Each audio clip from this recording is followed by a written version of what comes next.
নানামুখী পদক্ষেপেও নিয়ন্ত্রণে আনা যাচ্ছে না মূল্যস্ফীতি। তবে রেমিটেন্স বৃদ্ধি ও বৈদেশিক লেনদেনে সমতা আসায় কিছুটা স্বস্তি ফিরেছে বলে মনে করেন পরিকল্পনা উপদেষ্টা ডক্টর ওয়াহিদউদ্দিন মাহমুদ।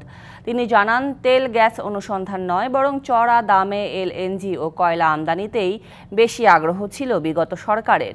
জনকল্যাণমূলক ছোট প্রকল্পগুলোও ছিল উপেক্ষিত।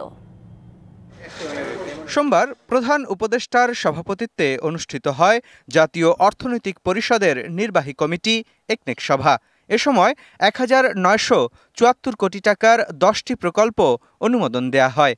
পরে ব্রিফিংয়ে পরিকল্পনা উপদেষ্টা জানান, বিগত সরকার তেল গ্যাস অনুসন্ধানের চেয়ে চড়া দামে এলএনজি ও কয়লা আমদানিকে বেশি প্রাধান্য দেয়।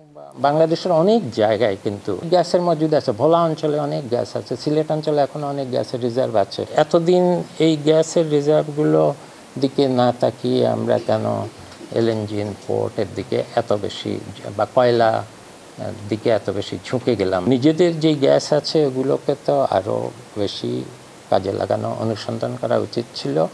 তিনি আরও জানান, জনকল্যাণমূলক প্রকল্পের চেয়ে বড় প্রকল্পেই আগ্রহ ছিল বিগত সরকারের। মানে মানুষের জন্য ভালো এবং অল্পতেই অনেক লাভ হয়, এরকম অনেক প্রকল্প ফেলে রাখা হয়।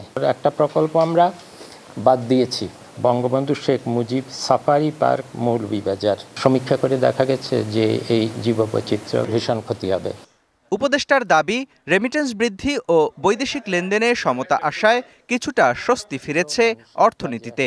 তবে মূল্যস্ফীতি নিয়ন্ত্রণে অসহায়ত্বের কথা জানান তিনি। এখানে একটা বড় চ্যালেঞ্জ, এখন মূল্যস্ফীতি তো খুব কমানো যাচ্ছে না।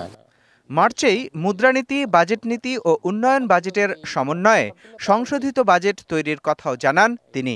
মুদ্রানীতি, বাজেট নীতি, বার্ষিক উন্নয়ন বাজেট, এই তিনটার সমন্বয় করে পুরো বাজেটের আকারটা, বাজেটের প্রকৃতিটা দেখতে হবে। উপদেষ্টা আরও জানান, টাকা খরচ নয়, বরং জনকল্যাণে ছোট ছোট প্রকল্প দ্রুত বাস্তবায়নে বেশি জোর দিচ্ছে সরকার। আমরা চাই যে অল্প সময়ের মধ্যে যাতে যত দ্রুত জনগণের কাজে লাগে এরকম প্রকল্প যাতে হয়। মুস্তফা মাহবুব, ডিবিসি নিউজ, ঢাকা।